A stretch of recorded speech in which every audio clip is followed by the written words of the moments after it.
तो वहीं एटीएम में चूरन वाले नोट की मिस्ट्री सुलझ गई है। दिल्ली में धरा गया इस फर्जी नोट का मास्टरमाइंड। अब पुलिस ये पता लगाने में जुट गई है कि फर्जी नोटों की साजिश किसी बड़े नेटवर्क का हिस्सा तो नहीं। जिन नोट्स ने देश भर में हड़कंप मचा दिया, जिन नोट को देखकर सुरक्षा एजेंसियों के कान भी खड़े हो गए थे, एटीएम में चूरन वाले नोट की सबसे बड़ी मिस्ट्री सुलझ गई है। दिल्ली में धरा गया चूरन वाले नोट का मास्टरमाइंड। इस शख्स पर एटीएम में कैश डालने की जिम्मेदारी थी।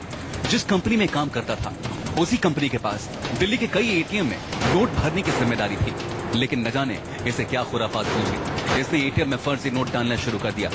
पुलिस की जांच में फर्जी नोट कांड के इस मास्टरमाइंड ने कबूला है कि इसने एटीएम में 2000 के 5 फर्जी नोट फिल किए थे।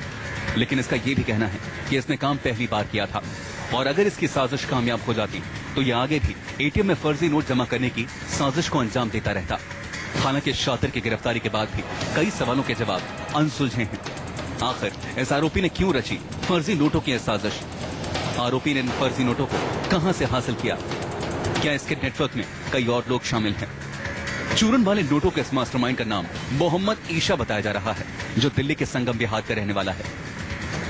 चूरन वाले नोट के मास्टरमाइंड के पकड़े जाने के बाद बैंक के अधिकारी भी थाने पहुंचे और इसकी साजिश को समझने की कोशिश की।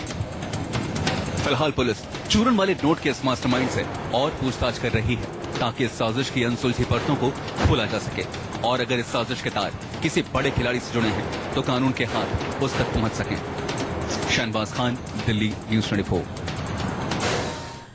और इसी साथ ही बुलेटिन में हम रुकेंगे एक छोटे से ब्रेक के लिए।